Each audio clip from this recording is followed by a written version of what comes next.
شروع اللہ کا نام لے کر جو بڑا مہربان نہایت رحم والا ہے۔ اے پیغمبر، اللہ سے ڈرتے رہنا اور کافروں اور منافقوں کا کہا نہ ماننا۔ بے شک اللہ جاننے والا ہے، حکمت والا ہے۔ اور جو کتاب تم کو تمہارے پروردگار کی طرف سے وحی کی جاتی ہے، اس کی پیروی کیے جانا۔ بے شک اللہ تمہارے سب اعمال سے خبردار ہے، اور اللہ پر بھروسہ رکھنا، اور اللہ ہی کارساز ہے، کافی ہے۔ اللہ نے کسی آدمی کے پہلو میں دو دل نہیں بنائے، اور نہ تمہاری بیویوں کو جن کو تم ماں کہہ بیٹھتے ہو تمہاری ماں بنایا، اور نہ تمہارے لے پالکوں کو تمہارے بیٹے بنایا۔ یہ سب تمہارے منہ کی باتیں ہیں، اور اللہ تو سچی باتیں فرماتا ہے اور وہی سیدھا راستہ دکھاتا ہے۔ مومنوں، منہ بولے بیٹوں کو ان کے اصلی باپوں کے نام سے پکارا کرو، اللہ کے نزدیک یہی بات درست ہے۔ اگر تم کو ان کے باپوں کے نام معلوم نہ ہوں تو دین میں وہ تمہارے بھائی اور دوست ہیں، اور جو بات غلطی سے ہو گئی ہو اس کا تم پر کچھ گناہ نہیں، لیکن جو قصد دلی سے کرو اس پر مواخذہ ہے، اور اللہ بخشنے والا ہے، مہربان ہے۔ پیغمبر مومنوں پر ان کی جانوں سے بھی زیادہ حق رکھتے ہیں، اور پیغمبر کی بیویاں لوگوں کی مائیں ہیں، اور رشتہ دار آپس میں کتاب اللہ کی روح سے مسلمانوں اور مہاجروں کے مقابلے میں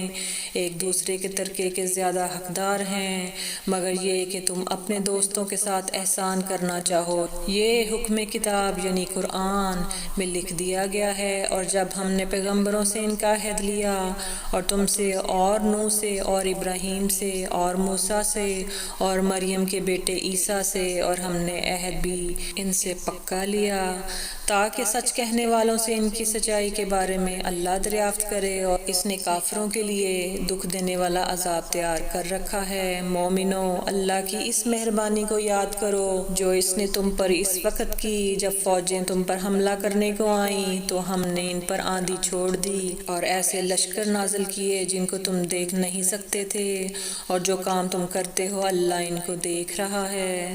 جب وہ لوگ تمہارے اوپر اور نیچے کی طرف سے تم پر چڑھ آئے، اور جب تمہاری آنکھیں پھر گئیں اور دل مارے دہشت کے گلوں تک پہنچ گئے، اور تم اللہ کی نسبت طرح طرح کے گمان کرنے لگے، اس موقع پر مومن آزمائے گئے اور سختی سے ہلا دیے گئے۔ اور جب منافق اور وہ لوگ جن کے دلوں میں بیماری تھی کہنے لگے کہ اللہ اور اس کے رسول نے تو ہم سے محض دھوکے کا وعدہ کیا تھا، اور جب ان میں سے ایک جماعت کہتی تھی کہ اے اہل یثرب، یہاں تمہارے ٹھہرنے کا مقام نہیں تو لوٹ چلو، اور ایک گروہ ان میں سے پیغمبر سے اجازت مانگنے اور کہنے لگا کہ ہمارے گھر کھلے پڑے ہیں، حالانکہ وہ کھلے نہیں تھے، وہ تو صرف بھاگنا چاہتے تھے۔ اور اگر فوجیں اطراف مدینہ سے ان پر داخل ہوں، پھر ان سے خانہ جنگی کے لیے کہا جائے تو فوراً کرنے لگیں، اور اس کے لیے بہت کم توقف کریں، حالانکہ پہلے اللہ سے اقرار کر چکے تھے کہ پیٹھ نہیں پھیریں گے، اور اللہ سے جو اقرار کیا جاتا ہے اس کی ضرور پرسش ہوگی۔ کہہ دو اگر تم مرنے یا مارنے جانے سے بھاگتے ہو تو بھاگنا تم کو فائدہ نہیں دے گا، اور اس صورت میں تم بہت ہی کم فائدہ اٹھاؤ گے۔ کہہ دو کہ اگر اللہ تمہارے ساتھ برائی کا ارادہ کرے تو کون تم کو اس سے بچا سکتا ہے، یا اگر تم پر مہربانی کرنی چاہے تو کون اس کو ہٹا سکتا ہے۔ اور یہ لوگ اللہ کے سوا کسی کو نہ اپنا دوست پائیں گے اور نہ مددگار۔ اللہ تم میں سے ان لوگوں کو بھی جانتا ہے جو لوگوں کو منع کرتے ہیں اور اپنے بھائیوں سے کہتے ہیں کہ ہمارے پاس چلے آؤ، اور وہ لڑائی میں نہیں آتے مگر کم، یہ اس لیے کہ تم سے بخل کرتے ہیں۔ پھر جب ڈر کا وقت آئے تو تم ان کو دیکھو کہ تمہاری طرف دیکھ رہے ہیں، اور ان کی آنکھیں اس طرح پھر رہی ہیں جیسے کسی کو موت سے غشی آ رہی ہو۔ پھر جب خوف جاتا رہے تو تیز تیز زبانوں کے ساتھ تمہارے بارے میں باتیں کریں اور مال میں بخل کریں۔ یہ لوگ حقیقت میں ایمان لائے ہی نہ تھے، تو اللہ نے ان کے اعمال برباد کر دیے، اور یہ اللہ کو آسان تھا۔ یہ لوگ خوف کے سبب خیال کرتے ہیں کہ فوجیں نہیں گئیں، اور اگر لشکر آ جائیں تو تمنا کریں کہ کاش خانہ بدوشوں میں جا رہے اور تمہاری خبر پوچھا کریں، اور اگر تمہارے درمیان ہوں تو لڑائی نہ کریں مگر کم۔ مسلمانوں، تم کو اللہ کے رسول کی پیروی کرنی بہتر ہے، یعنی ہر اس شخص کو جسے اللہ سے ملنے اور روز قیامت کے آنے کی امید ہو اور وہ اللہ کا ذکر کثرت سے کرتا ہو۔ اور جب مومنوں نے کافروں کے لشکر کو دیکھا تو کہنے لگے یہ وہی ہے جس کا اللہ اور اس کے پیغمبر نے ہم سے وعدہ کیا تھا، اور اللہ اور اس کے پیغمبر نے سچ کہا تھا، اور اس سے ان کا ایمان اور اطاعت اور زیادہ ہو گئی۔ مومنوں میں کتنے ہی ایسے شخص ہیں جو اقرار انہوں نے اللہ سے کیا تھا اس کو سچ کر دکھایا، پھر ان میں بعض ایسے ہیں جنہوں نے اپنی نظر پوری کر دی یعنی جان دے دی، اور بعض ایسے ہیں کہ انتظار کر رہے ہیں اور انہوں نے اپنے قول کو ذرا بھی نہیں بدلا تاکہ اللہ سچوں کو ان کی سچائی کا بدلہ دے اور منافقوں کو چاہے تو عذاب دے یا ان پر مہربانی فرمائے، بے شک اللہ بخشنے والا ہے، مہربان ہے۔ اور جو کافر تھے ان کو اللہ نے پھیر دیا، وہ اپنے غصے میں بھرے ہوئے تھے، کچھ بھلائی حاصل نہ کر سکے، اور اللہ مومنوں کے لیے لڑائی میں کافی ہو گیا، اور اللہ زور آور ہے، غالب ہے۔ اور اس نے اہل کتاب میں سے جن لوگوں نے ان کی یعنی مکے والوں کی مدد کی تھی ان کو ان کے قلعوں سے اتار دیا اور ان کے دلوں میں دہشت ڈال دی، تو بعض کو تم کو قتل کر دیتے تھے اور بعض کو قید کر لیتے تھے، اور ان کی زمین اور ان کے گھروں اور ان کے مال کا اور اس زمین کا جس میں تم نے پاؤں بھی نہیں رکھا تھا اس نے تم کو وارث بنا دیا، اور اللہ ہر چیز پر قدرت رکھتا ہے۔ اے پیغمبر اپنی بیویوں سے کہہ دو کہ اگر تم دنیا کی زندگی اور اس کی زینت او آرائش چاہتی ہو تو آؤ میں تمہیں کچھ مال دوں اور اچھی طرح سے رخصت کر دوں، اور اگر تم اللہ اور اس کے پیغمبر اور عاقبت کے گھر یعنی بہشت کی طلبگار ہو تو تم میں جو نیکوکار ہیں ان کے لیے اللہ نے اجر عظیم تیار کر رکھا ہے۔ اے پیغمبر کی بیویوں، تم میں سے جو کوئی کھلی ناشائستہ حرکت کرے گی اس کو دگنی سزا دی جائے گی، اور یہ بات اللہ کو آسان ہے۔ اور جو تم میں سے اللہ اور اس کے رسول کی فرما بردار رہے گی اور عمل نیک کرے گی اس کو ہم دونا ثواب دیں گے، اور اس کے لیے ہم نے عزت کی روزی تیار کر رکھی ہے۔ اے پیغمبر کی بیویوں، تم عام عورتوں کی طرح نہیں ہو، اگر تم پرہیزگار رہنا چاہتی ہو تو کسی اجنبی شخص سے نرم لہجے میں بات نہ کرو تاکہ وہ شخص جس کے دل میں کسی طرح کا روگ ہے کوئی امید پیدا نہ کر لے، اور دستور کے مطابق بات کیا کرو اور اپنے گھروں میں ٹھہری رہو، اور جس طرح پہلے جاہلیت کے دنوں میں زیب و زینت کی نمائش کی جاتی تھی اس طرح اظہار زینت نہ کرو، اور نماز پڑھتی رہو اور زکوٰۃ دیتی رہو اور اللہ اور اس کے رسول کی فرما برداری کرتی رہو۔ اے پیغمبر کی گھر والیو، اللہ چاہتا ہے کہ تم سے ہر طرح کی ناپاکی دور کر دے اور تمہیں بالکل پاک صاف کر دے، اور تمہارے گھروں میں جو اللہ کی آیتیں پڑھی جاتی ہیں اور حکمت کی باتیں سنائی جاتی ہیں ان کو یاد رکھو، بے شک اللہ باریک بین ہے، باخبر ہے۔ جو لوگ اللہ کے آگے سر اطاعت خم کرنے والے ہیں یعنی مسلمان مرد اور مسلمان عورتیں اور مومن مرد اور مومن عورتیں اور فرما بردار مرد اور فرما بردار عورتیں اور راست باز مرد اور راست باز عورتیں اور صبر کرنے والے مرد اور صبر کرنے والی عورتیں اور عاجزی کرنے والے مرد اور عاجزی کرنے والی عورتیں اور خیرات کرنے والے مرد اور خیرات کرنے والی عورتیں، روزے رکھنے والے مرد اور روزے رکھنے والی عورتیں اور اپنی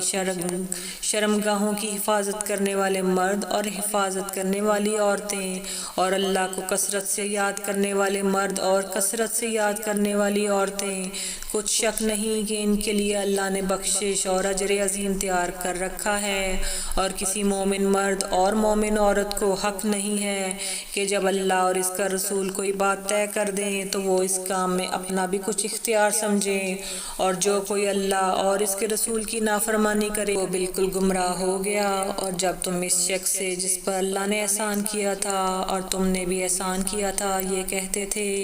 کہ اپنی بیوی کو اپنے پاس رہنے دے اور اللہ سے ڈر، اور تم اپنے دل میں وہ بات چھپا رہے تھے جس کو اللہ ظاہر کرنے والا تھا، اور تم لوگوں سے ڈرتے تھے حالانکہ اللہ ہی اس کا زیادہ مستحق ہے کہ اس سے ڈرو۔ پھر جب زید نے اس سے تعلق ختم کر لیا یعنی اس کو طلاق دے دی تو ہم نے اس سے تمہاری زوجیت میں دے دیا تاکہ مومنوں پر ان کے منہ بولے بیٹوں کی بیویوں کے ساتھ نکاح کرنے کے بارے میں جب وہ بیٹے ان سے اپنا تعلق ختم کر لے یعنی طلاق دے دیں تو کچھ تنگی نہ رہے، اور اللہ کا حکم واقع ہو کر رہنے والا تھا۔ پیغمبر پر اس کام میں کچھ تنگی نہیں جو اللہ نے ان کے لیے مقرر کر دیا، اور جو لوگ پہلے گزر چکے ہیں ان میں بھی اللہ کا یہی دستور رہا ہے، اور اللہ کا حکم ٹھہر چکا تھا، یعنی ان پیغمبروں میں جو اللہ کے پیغام جوں کہ تو پہنچاتے اور ان سے ڈرتے اور اللہ کے سوا کسی سے نہیں ڈرتے تھے، اور اللہ ہی حساب کرنے کو کافی ہے۔ محمد صلی اللہ علیہ وآلہ وسلم تمہارے مردوں میں سے کسی کے والد نہیں ہیں، لیکن اللہ کے پیغمبر اور نبیوں کی مہر یعنی سلسلہ نبوت کو ختم کر دینے والے ہیں، اور اللہ ہر چیز سے واقف ہے۔ اے اہل ایمان، اللہ کا بہت بہت ذکر کیا کرو اور صبح و شام اس کی پاکی بیان کرتے رہو۔ وہی تو ہے جو تم پر رحمت بھیجتا ہے اور اس کے فرشتے بھی، تاکہ تم کو اندھیروں سے نکال کر روشنی کی طرف لے جائیں، اور اللہ مومنوں پر مہربان ہے۔ جس روز وہ اس سے ملیں گے تو ان کا تحفہ اللہ کی طرف سے سلام ہوگا، اور اس نے ان کے لیے عمدہ ثواب تیار کر رکھا ہے۔ اے پیغمبر، ہم نے تم کو گواہی دینے والا اور خوشخبری سنانے والا اور خبردار کرنے والا بنا کر بھیجا ہے، اور اللہ کی طرف سے اس کے حکم سے بلانے والا اور چراغ روشن، اور مومنوں کو خوشخبری سنا دو کہ ان کے لیے اللہ کی طرف سے بڑا فضل ہے، اور کافروں اور منافقوں کا کہا نہ ماننا اور نہ ان کے تکلیف دینے پر نظر کرنا، اور اللہ پر بھروسہ رکھنا، اور اللہ ہی کارساز کافی ہے۔ مومنوں، جب تم مومن عورتوں سے نکاح کر کے ان کو ہاتھ لگانے یعنی ان کے پاس جانے سے پہلے طلاق دے دو تو تم کو کچھ حق نہیں کہ ان سے عدت پوری کراؤ، پھر ان کو کچھ فائدہ یعنی خرچ دے دو اور ان کو اچھی طرح سے رخصت کر دو۔ اے پیغمبر صلی اللہ علیہ وآلہ وسلم، ہم نے تمہارے لیے تمہاری بیویاں جن کو تم نے ان کے مہر دے دیے ہیں حلال کر دی ہیں، اور تمہاری باندیاں جو اللہ نے تم کو کفار سے بطور مال غنیمت دلوائی ہیں، اور تمہارے چچا کی بیٹیاں اور تمہاری پھوپھیوں کی بیٹیاں اور تمہارے ماموں کی بیٹیاں اور تمہاری خالاؤں کی بیٹیاں جو تمہارے ساتھ وطن چھوڑ کر آئی ہیں، سب حلال ہیں۔ اور کوئی مومن عورتیں اگر اپنے آپ کو پیغمبر صلی اللہ علیہ وآلہ وسلم کے حوالے کر دیں یعنی مہر کے بغیر نکاح میں آنا چاہیں، بشرطیکہ پیغمبر صلی اللہ علیہ وآلہ وسلم بھی اس سے نکاح کرنا چاہیں، وہ بھی حلال ہے، لیکن یہ اجازت اے نبی صلی اللہ علیہ وآلہ وسلم خاص تم ہی کو ہے، سب مسلمانوں کو نہیں۔ ہم نے ان کی بیویوں اور باندیوں کے بارے میں جو مہر واجب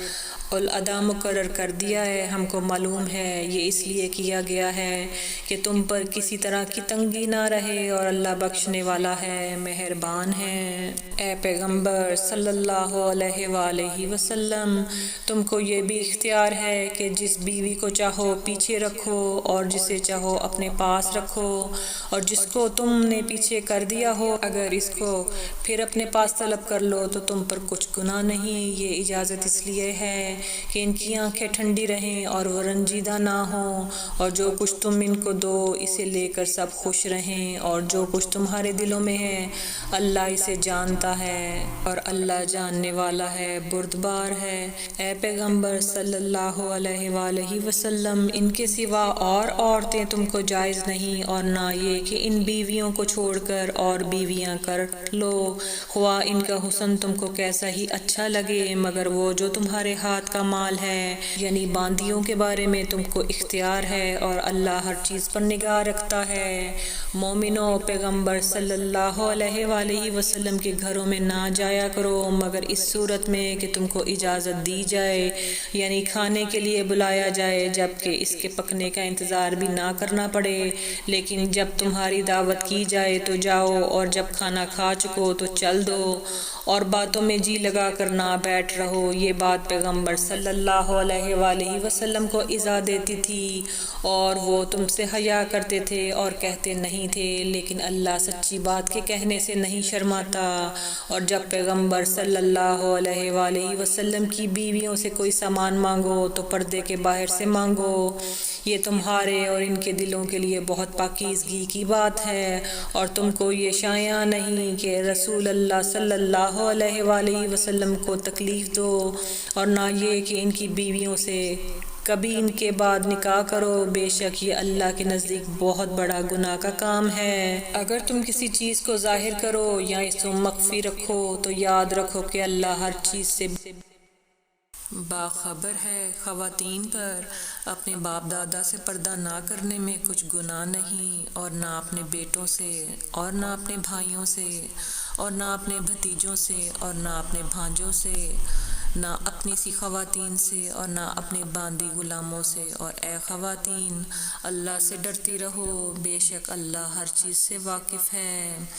اللہ اور اس کے فرشتے اس پیغمبر صلی اللہ علیہ وآلہ وسلم پر درود بھیجتے ہیں۔ مومنو، تم بھی ان پر درود بھیجو اور خوب سلام بھیجا کرو۔ جو لوگ اللہ اور اس کے پیغمبر صلی اللہ علیہ وآلہ وسلم کو اذیت پہنچاتے ہیں، ان پر اللہ دنیا اور آخرت میں لعنت کرتا ہے، اور ان کے لیے اس نے ذلیل کرنے والا عذاب تیار کر رکھا ہے۔ اور جو لوگ مومن مردوں اور مومن عورتوں کو ایسے کام کی تہمت سے جو انہوں نے نہ کیا ہو ایذا دیں تو انہوں نے بہتان کا اور کھلے گناہ کا بوجھ اپنے سر پر رکھا۔ اے پیغمبر صلی اللہ علیہ وآلہ وسلم، اپنی بیویوں اور بیٹیوں اور مسلمانوں کی عورتوں سے کہہ دو کہ باہر نکلا کریں تو اپنے چہروں پر چادر لٹکا کر گھونگھٹ نکال لیا کریں۔ یہ چیز ان کے لیے معجب شناخت و امتیاز ہوگی تو کوئی ان کو ایذا نہ دے گا، اور اللہ بخشنے والا ہے، مہربان ہے۔ اگر منافق اور وہ لوگ جن کے دلوں میں روگ ہے اور جو مدینے کے شہر میں بری بری خبریں اڑایا کرتے ہیں اور اپنی حرکتوں سے باز نہ آئیں گے تو ہم ان کو ان کے پیچھے لگا دیں گے، پھر وہ تمہارے پڑوس میں نہ رہ سکیں گے مگر تھوڑے دن۔ وہ بھی پھٹکارے ہوئے، جہاں پائے گئے پکڑے گئے اور جان سے مار ڈالے گئے۔ جو لوگ پہلے گزر چکے ہیں ان کے بارے میں بھی اللہ کی یہی عادت رہی ہے، اور تم اللہ کی عادت میں تب تغیر و تبدل نہ پاؤ گے۔ لوگ تم سے قیامت کی نسبت دریافت کرتے ہیں کہ کب آئے گی، کہہ دو کہ اس کا علم اللہ ہی کو ہے، اور تمہیں کیا پتہ ہو سکتا ہے کہ قیامت قریب ہی آ گئی ہو۔ بے شک اللہ نے کافروں پر لعنت کی ہے اور ان کے لیے جہنم کی آگ تیار کر رکھی ہے، اس میں وہ ہمیشہ ہمیشہ رہیں گے، نہ کسی کو دوست پائیں گے اور نہ مددگار۔ جس دن ان کے چہرے آگ میں الٹ پلٹ کیے جائیں تو کہیں گے اے کاش ہم اللہ کی فرما برداری کرتے اور رسول صلی اللہ علیہ وآلہ وسلم کا حکم مانتے، اور کہیں گے اے ہمارے پروردگار، ہم نے اپنے سرداروں اور بڑوں کا کہا مانا تو انہوں نے ہم کو رستے سے بھٹکا دیا۔ اے ہمارے پروردگار، ان کو دگنا عذاب دے اور ان پر بڑی لعنت کر۔ مومنوں، تم ان لوگوں جیسے نہ ہونا جنہوں نے موسیٰ کو عیب لگا کر رنج پہنچایا تو اللہ نے ان کو بے عیب ثابت کر دیا اور وہ اللہ کے نزدیک آبرو والے تھے۔ مومنوں، اللہ سے ڈرا کرو اور بات سیدھی کہا کرو، وہ تمہارے سب کام سنوار دے گا اور تمہارے گناہ بخش دے گا۔ اور جو شخص اللہ اور اس کے رسول صلی اللہ علیہ وآلہ وسلم کی فرما برداری کرے گا تو بے شک بڑی مراد پائے گا۔ ہم نے بار امانت کو آسمانوں اور زمین اور پہاڑوں پر پیش کیا تو انہوں نے اس کے اٹھانے سے انکار کیا اور اس سے ڈر گئے، اور انسان نے اس کو اٹھا لیا۔ بے شک وہ بڑا ظالم، بڑا جاہل ہے۔ تاکہ اللہ منافق مردوں اور منافق عورتوں اور مشرک مردوں اور مشرک عورتوں کو عذاب دیں، اور اللہ مومن مردوں اور مومن عورتوں پر مہربانی کریں، اور اللہ تو بخشنے والا ہے، مہربان ہے۔